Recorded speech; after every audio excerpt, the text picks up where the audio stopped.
نمازیوں، اے مسجد میں نماز پڑھنے آنے والے صحابیوں، اگر تمہیں کسی جنتی آدمی کو دیکھنا ہو جس نے ابھی تک کسی جنتی آدمی کو دنیا میں نہ دیکھا ہو، وہ دیکھ لے یہ جنتی آدمی جا رہا ہے، دیکھ لے یہ جنتی آدمی جا رہا ہے۔ یعنی یہ آدمی ہمارے پاس آ کر بیٹھا، اس نے کہا کہ میں آج کے بعد اللہ کی عبادت کروں گا، اس کے ساتھ کسی کو شریک نہیں کروں گا، میں 5 وقت کی نماز کی پابندی کروں گا، میں زکوٰۃ بھی ادا کروں گا اور رمضان کے روزے بھی رکھوں گا، میں کچھ بڑھاؤں گا نہیں اپنی طرف سے اور کچھ گھٹاؤں گا بھی نہیں اپنی طرف سے۔ اللہ کے نبی کہتے ہیں یہ کہہ کر جانے والا آدمی جنتی ہے، اور جس نے دنیا میں کسی جنتی انسان کو نہ دیکھا وہ دیکھ لے یہ جنتی انسان جا رہا ہے۔ اللہ کے نبی صلی اللہ علیہ وسلم نے غالباً ظہر یا عصر کی نماز پڑھائی، یہ مجھے شک ہے۔ اللہ کے نبی صلی اللہ علیہ وسلم نے ظہر کی یا عصر کی کوئی نماز پڑھائی، نماز پڑھانے کے بعد سلام پھیرا، السلام علیکم ورحمت اللہ، السلام علیکم ورحمت اللہ۔ اب اس کے بعد چہرہ کر لیا نمازیوں کی طرف، بیٹھ گئے، پڑھنے لگے تسبیح پڑھنے لگے۔ اللہ کے نبی صلی اللہ علیہ وسلم نے دیکھا ایک صحابی اٹھے، بھائی بہت سے لوگ نماز پڑھنے آتے تھے مسجد میں، ایک صحابی اٹھے اور وہ جانے لگے اپنے گھر کی طرف۔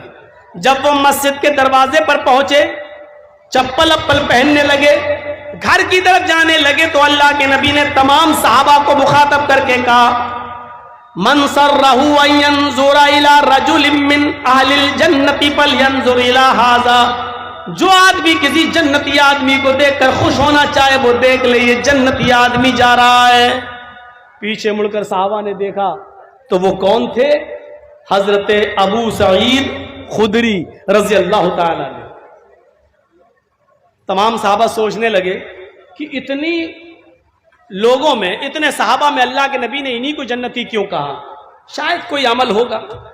دوسرے دن پھر نماز پڑھائی، اور دوسرے دن جب سلام پھیرا تو پھر وہی صحابی اٹھے اور جانے لگے۔ اللہ کے نبی نے دوسرے دن بھی کہا جس نے جنتی آدمی نہ دیکھا وہ دیکھ لے یہ جنتی آدمی جا رہا ہے۔ تیسرے دن بھی آپ نے نماز پڑھائی، اور نماز پڑھانے کے بعد جب سلام پھیرا تو پھر وہ صحابی اٹھے اور جانے لگے۔ اللہ کے نبی نے کہا جس نے جنتی آدمی نہ دیکھا ہو وہ دیکھ لے یہ جنتی آدمی جا رہا ہے۔ صحابہ نے پھر پیچھے مڑ کے دیکھا تو وہی ابو سعید خدری۔ حضرت عبداللہ ابن عمر نے کہا 3 دن سے برابر اللہ کے نبی انہی کو جنتی کہتے چلے جا رہے ہیں، پتہ نہیں یہ کیا عمل کرتے ہیں۔ بھائی جتنی ہم نمازیں پڑھتے ہیں اتنی یہ پڑھتے ہیں، جتنا ہم روزہ رکھتے ہیں اتنا یہ رکھتے ہیں، جتنا ہم عمل کرتے ہیں اتنا یہ عمل کرتے ہیں، پھر ہم جنتی نہیں یہ جنتی، ایسا کیوں؟ تو دل میں سوچا ہو سکتا ہے شاید گھر میں یہ کچھ ایسا عمل کرتے ہو کہ جس کی وجہ سے اللہ کے رسول نے ان کو جنتی کہا ہو، اور جبرائیل نے بتا دیا ہو کہ اللہ کے نبی یہ جنتی ہیں۔ تو حضرت عبداللہ ابن عمر ان کے گھر چلے گئے، اور نوجوانوں ذرا دیکھو ادھر اور عبرت حاصل کرو، ان کے جنتی ہونے کی وجہ کیا تھی؟ کتنا معمولی کام تھا، اور ہم اتنا معمولی کام نہیں کر پا رہے ہیں۔ حضرت عبداللہ ابن عمر جب ان کے گھر پہنچے تو فرمایا کہ میں تمہارے گھر رہنا چاہتا ہوں 2-3 دن۔ ابو سعید خدری نے کہا کیوں، کیا بات ہے؟ رہنے کو منع نہیں کر رہا ہوں، لیکن وجہ کیا ہے بتاؤ تو۔ کہا کہ میرے باپ سے میرا جھگڑا ہو گیا ہے، اور غصے میں گھر جانا نہیں چاہتا ہوں۔ میں چاہتا ہوں کہ 2-3 دن میرے باپ کو میری غیر موجودگی میں میری محبت کا احساس ہو جائے، پتہ چل جائے میں اپنے ماں باپ سے لڑ کے آیا ہوں، اس لیے میں آپ کے گھر رہنا چاہتا ہوں، میں اپنے گھر 2-3 دن جانا نہیں چاہتا۔ ابو سعید خدری نے کہا ماں باپ سے لڑائی لڑنا اچھی بات نہیں ہے، ویسے رہو میرے گھر کوئی دقت نہیں ہے، لیکن ماں باپ سے لڑنا اچھی بات نہیں ہے۔ کہا ٹھیک ہے، 2-3 دن کے بعد ہم اپنے ماں باپ کے پاس چلے جائیں گے۔ رہنا شروع کر دیا۔ اب رہنے کا مقصد تو کچھ اور تھا، لیکن 3 دن رہے، ادھر بھی کوئی خاص عمل دکھائی نہیں دیا۔ جتنا میں اپنے گھر میں نماز پڑھتا ہوں اتنا یہ بھی پڑھتے ہیں، تہجد کے علاوہ یہ کچھ پڑھتے ہی نہیں ہے، تہجد کے علاوہ میں بھی کچھ نہیں پڑھتا۔ تو آخر کیوں اللہ کے رسول نے ان کو جنتی کہا؟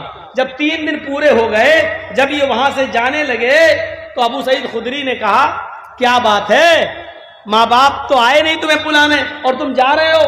فرمایا اے ابو سعید خدری، میں اپنے ماں باپ سے ناراض ہو کر نہیں آیا تھا، میں نے آپ سے جھوٹ کہا تھا. اچھا، اور جب صحیح بات بتا دی تو اب جھوٹ کہاں رہ گیا؟ کہا میں تو صرف یہ دیکھنے آیا تھا کہ 3 دن آپ نے اللہ کے نبی کے پیچھے نماز پڑھی اور تینوں دن جب نبی نے سلام پھیرا تو آپ اٹھ کے چل دیے. اللہ کے نبی صلی اللہ علیہ وسلم تمہارے باہر نکلنے کے بعد فرماتے تھے کہ جنتی آدمی گیا ہے، جس نے جنتی نہ دیکھا وہ دیکھ لے یہ جنتی ہے. میں نے دیکھا کہ تمہارا عمل ہم سے زیادہ نہیں ہے، شاید گھر میں کوئی عمل کرتے ہو. میں گھر میں تمہارا عمل دیکھنے کے لیے چلا آیا اور بہانہ یہ کیا کہ میرے ماں باپ مجھ سے ناراض ہیں، لیکن دیکھ یہ رہا تھا کہ آپ گھر میں کیا کرتے ہیں.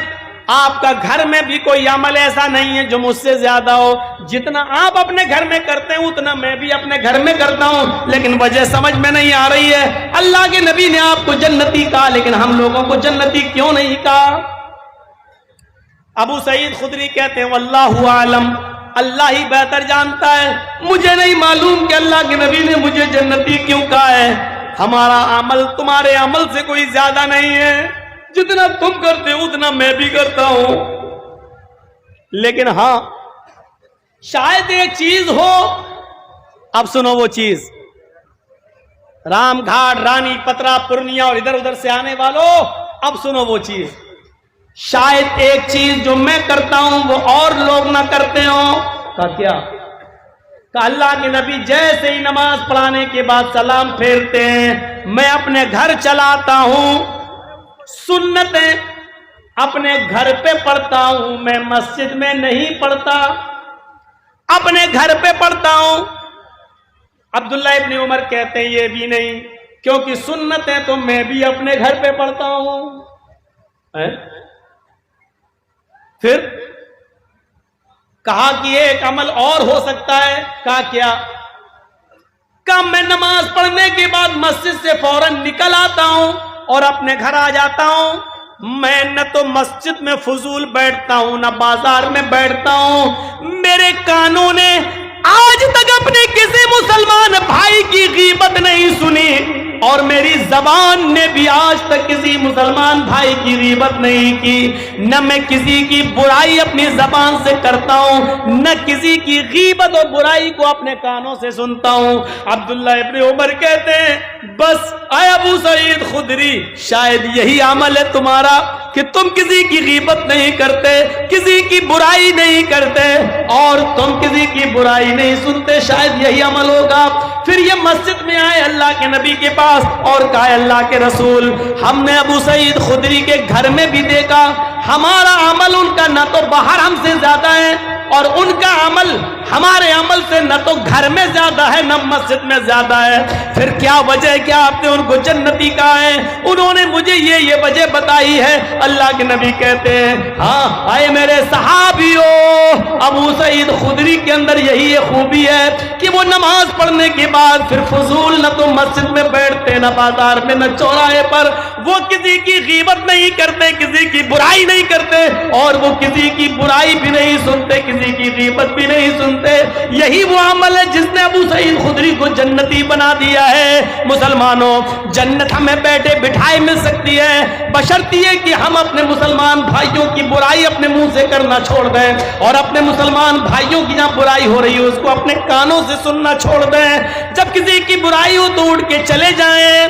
سلیمان ابن یسار بہت بڑے تابعی گزرے ہیں، سلیمان ابن یسار بہت بڑے تابعی گزرے ہیں. ان کی برائی کسی نے حاکم وقت خلیفہ وقت سے کر دی اور کہا خلیفہ وقت سے کہ سلیمان تمہیں بہت برا بھلا کہتا ہے. خلیفہ کو غصہ آ گیا اور سلیمان ابن یسار کو بلایا، ادھر آؤ. جی کیا بات ہے؟ سنا ہے میں نے کہ تم پیٹھ کے پیچھے میری برائی کرتے ہو، تم لوگوں کے سامنے میری نفرت پھیلاتے ہو، تم غیبت کرتے ہو میری. سلیمان ابن یسار کہتے ہیں کہ آپ کو جس نے بھی بتایا ہے غلط بتایا ہے، جس نے بھی خبر دی وہ غلط خبر دی. جو چیز بتانا چاہتا ہوں وہ سنیے. سلیمان ابن یسار تابعی ہیں اور بادشاہ وقت سے کیا کہہ رہے ہیں، خلیفہ سے کیا کہہ رہے ہیں، آپ کو جس نے بھی خبر دی غلط، چاپلوس ہے وہ آپ کا، آپ کی نظروں میں محبوب بننا چاہتا ہے، آپ کی نظروں میں اچھا بننا چاہتا ہے، اس لیے اس نے میری برائی آپ سے کی ہے. بادشاہ کیا کہتا ہے؟ خلیفہ کیا کہتا ہے؟ خلیفہ نے کہا سلیمان ایسے آدمی نے مجھے بتایا ہے جو بہت بڑا متقی و پرہیزگار ہے، جس کی فجر کی نماز کی جماعت کبھی نہیں چھوٹتی اور جو تہجد کبھی نہیں چھوڑتا۔ تہجد گزار آدمی فجر کی نماز میں وقت سے پہلے پہنچتا ہے، برسیں گزر گئیں، کئی سالیں گزر گئیں، اس کی فجر کی نماز کی تکبیر اولا پہلی تکبیر بھی نہیں چھوٹی ہے۔ اتنے متقی و پرہیزگار آدمی نے مجھے بتایا ہے کہ تم میری برائی کرتے ہو لوگوں سے۔ سلیمان ابن یسار مسکراتے ہیں اور جانے لگتے ہیں۔ خلیفہ نے کہا بغیر جواب دیے ہوئے تم نہیں جا سکتے ہو۔ آئے سلیمان، بہت بڑے متقی اور پرہیزگار آدمی نے مجھے بتایا ہے، تہجد گزار اور فجر کی نماز کو پابندی سے پڑھنے والے آدمی نے مجھے بتایا ہے، متقی آدمی نے بتایا ہے کہ تم میری برائی کرتے ہو۔ میں نے آج تک اس کو جھوٹ بولتے ہوئے نہیں دیکھا، بڑا متقی آدمی ہے وہ، ہم اس کا نام نہیں لینا چاہتے ہیں، لیکن جس نے بھی تمہارے بارے میں مجھے خبر دی ہے وہ بہت نیک ہے، بہت متقی ہے۔ سلمان ابن یسار دوبارہ مسکراتے ہیں اور کہتے ہیں خلیفہ وقت، آئے خلیفۃ المومنین، آپ کی نظر میں اگر کوئی متقی ہے تو بنا رہے، لیکن میری نظر میں وہ متقی نہیں ہو سکتا ہے۔ میں نے جناب محمد رسول اللہ صلی اللہ علیہ وسلم کو یہ فرماتے ہوئے سنا ہے، پیٹھ کے پیچھے برائی کرنے والا کبھی متقی نہیں ہو سکتا ہے، کبھی پرہیزگار نہیں ہو سکتا ہے۔ جس نے میرے پیٹھ کے پیچھے میری برائی آپ سے کی اور کہا کہ میں تمہیں برا بھلا کہتا ہوں، وہ متقی کیسے ہو سکتا ہے؟ میں نے اللہ کے نبی صلی اللہ علیہ وسلم کی زبان سے سنا ہے، چغل خور کبھی متقی نہیں ہو سکتا ہے، پرہیزگار کبھی چغل خور غیبت کرنے والا چغل خور کبھی جنت کے اندر داخل نہیں ہوگا۔ لا يدخل الجنت قطات، چغلی کرنے والا، پیٹھ کے پیچھے برائی کرنے والا کبھی جنت میں داخل نہیں ہوگا۔ جس نے میری برائی پیٹھ کے پیچھے کی ہے، جب وہ جنتی ہی نہیں ہے تو ہم اس کو متقی کیسے مان لیں؟ پیٹھ کے پیچھے برائی کرنے والا چغل خور کبھی متقی نہیں ہو سکتا۔